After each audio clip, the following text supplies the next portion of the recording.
assunto muito importante da sua prova de concurso público: concordância verbal. Neste primeiro vídeo, nós vamos trabalhar o básico da concordância verbal: sujeito simples e sujeito composto, com as suas exceções. Depois, em seguida, nós trabalharemos alguns casos especiais, concordância com verbos impessoais, porque concordância é um assunto muito extenso. Então, aqui no nosso curso, nós vamos trazer para você o que realmente aparece na parte de concordância dentro do concurso público. Venham aqui comigo. Então, sujeito simples. Sujeito simples é aquele que contém apenas um núcleo. Eu chamo muita atenção para este exemplo que eu estou colocando aqui no quadro. Eu coloquei para vocês que concordância com o núcleo do sujeito quando o sujeito é simples. Os professores da entidade fizeram uma nova palestra. Ora, vocês sabem, lá da parte da análise sintática, que se descobre o sujeito de uma oração a partir do momento que você faz a pergunta ao verbo. Quem fez? Ou o que, né? Quem para a pessoa ou o que para a coisa. Então, quando eu faço a pergunta, eu descubro o sujeito, os professores da entidade. Prestem bem atenção nesse detalhe.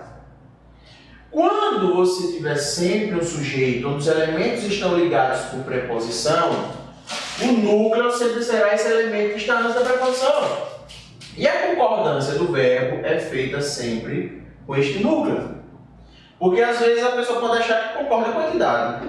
A entidade fez, não, mas foram os professores que fizeram.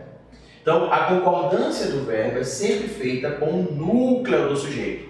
Logicamente, se for um só núcleo sem esse termo preposicionado, será ele o elemento a determinar a flexibilização do verbo. Tá? Então, no caso aqui, os professores fizeram sujeito simples. Ah, professor, professores está no plural. Sim, mas é um só núcleo, uma só palavra. Tá? Então, sujeito simples. O verbo concorda sempre com o sujeito. Agora, outra coisa que você deve tirar da sua cabeça: o sujeito pode estar em qualquer posição na oração. Fizeram os professores da entidade a nova palestra. Se eu tivesse uma inversão aqui, colocasse o sujeito após, da mesma forma, o núcleo estaria concordando com o verbo. Então, tira da cabeça essa ideia de que a frase tem sempre sujeito à frente, verbo. Não. O sujeito pode estar no final da oração, pode estar no meio da oração. Professor, como eu vou descobrir isso? Fazendo a pergunta ao verbo. O que? O que? Então, concordância com o sujeito simples, sempre com o núcleo do sujeito. Sujeito composto, aquele que contém dois ou mais núcleos. Então, por exemplo, o governador e sua comitiva chegaram ao evento. Quem chegou ao evento? Assim? O governador, núcleo, e sua comitiva, outro núcleo, sujeito composto. E se esse sujeito composto está colocado antes, são dois núcleos, eu tenho plural. O governador e sua comitiva chegaram. Certo? Se o meu sujeito composto estiver colocado antes do verbo. Ok? Agora, como não poderia deixar de ser, para este caso aqui nós temos duas exceções importantes para questões dos concursos públicos, porque muitas vezes são as exceções que nos causam problema. Então venham aqui comigo. Exceções. Quando eu tenho um sujeito composto formado por núcleos sinônimos, tá? O desânimo e a apatia.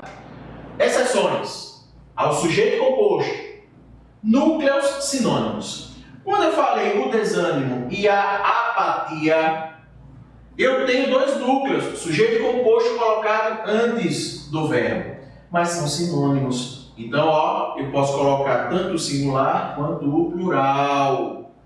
Certo? Então, primeira exceção, a questão do sujeito composto. Se os núcleos são sinônimos, quando você está desanimado, você geralmente está apático. Então, singular e plural, mesmo o sujeito composto estando antes.